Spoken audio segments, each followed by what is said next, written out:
பேசுகிறோம். ஆண்டவராகிய இயேசு கிறிஸ்துவின் நாமத்தினாலே உங்களை வாழ்த்துகிறேன். கர்த்தர் உங்களை ஆசீர்வதிப்பாராக. யோவான் எழுதின சுவிசேஷம் 14ஆம் அதிகாரம் 6ஆம் வசனம்.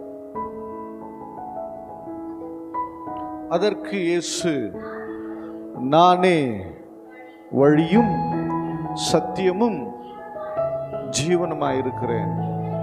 என்னை அல்லாமல் ஒருவனும் பிதாவினிடத்தில் வரான். அதேதான் நான் சொல்றேன். நானே வழியும் சத்தியமும் ஜீவனுமாயிருக்கிறேன். என்னை அல்லாமல் பிதாவினிடத்தில் ஒருவனும் வரான். அல்லேலூயா. தேவனுடைய பிள்ளைகள் இன்னைக்கு வழி தெரியாம தான் நிறைய பேர் தெரிஞ்சுக்கிட்டு இருக்கிறாங்க. அப்போ வேத வசனங்கள் நமக்கு சில வழிகளை கற்றுக் கொடுத்தால ஒரு மாதிரி கூகுள் மேப் போல சில நேரம் வேத வசனங்கள் நமக்கு வழிகாட்டினாலும், தேவனுடைய வார்த்தை நமக்கு கிடைக்கும்படி இருந்தாலும், அந்த வார்த்தையை எப்படி புரிந்து கொண்டோம்,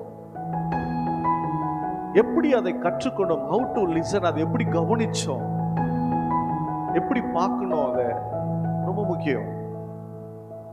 இயேசு கிறிஸ்து தம்முடைய சீஷர்களை ஒவ்வொரு இடத்துல தேர்ந்தெடுக்கிறார். என்னை பின்பற்றி வாருங்கள். ஒவ்வொருத்தரையும் ஒவ்வொரு இடத்துலையும் கூப்பிட்டார். எல்லாருக்கும் ஒரே வேலையா? எல்லாருக்கும் ஒரே வேலை கொடுத்தாரா? இல்லை.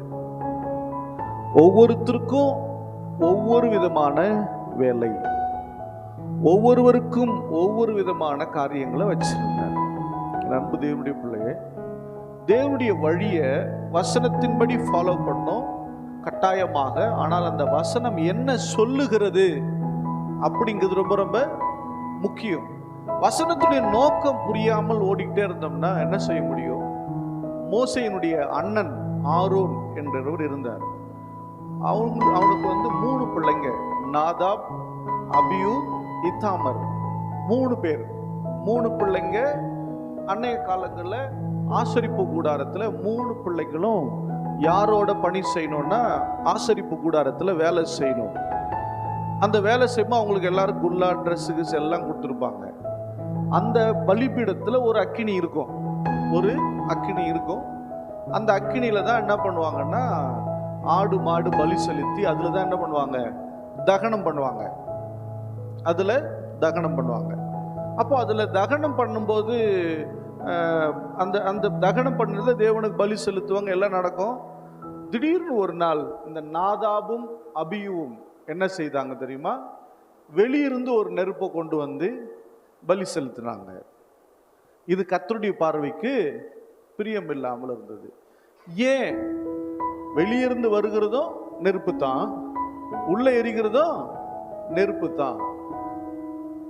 இங்க தகன பலி செலுத்தினா என்ன இருக்கு, அந்த அக்னியில செலுத்தினா என்ன இருக்கு அப்படிங்கிறது கேள்வி நியாயமானது. ஆனா இரண்டிற்கும் வித்தியாசம் உண்டு. இரண்டிற்கும் வித்தியாசம் உண்டு. தேவனுடைய அக்னி அது பரிசுத்தமானது.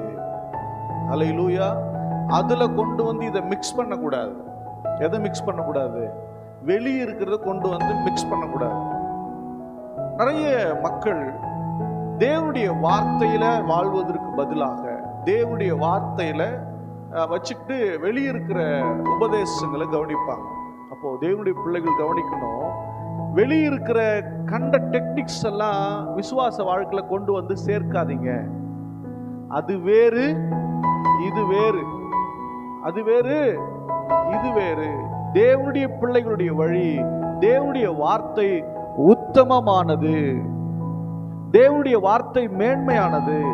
அந்த வார்த்தையின்படி வாழ்வதற்கு கற்றுக்கொள்ளணும். இங்க வேதத்துல பாத்தீங்கன்னா சிலது சம்பவங்களாக இருக்கும், சிலது வசனங்களாக இருக்கும், சிலது இலைமறைக்காயாக, அதாவது மறைவாக பார்க்க முடியாத ஆழத்துக்குள்ள இருக்கும். அதை தோண்டி பார்க்கணும். அதுக்கு பேர் தான் தியானம். அப்படி பார்த்தாதான் நம்ம சரியான ஒரு பாதையை தேர்ந்தெடுத்து போக முடியும். நமக்கு தெரியாத வழி எப்படி ரூட்டு போட்டு போறோமோ அதே போல வாழ்க்கையில வழி தெரியாம இருந்தோம்னா இந்த வேதத்தை பார்த்து தான் ரூட்டே போடணும்.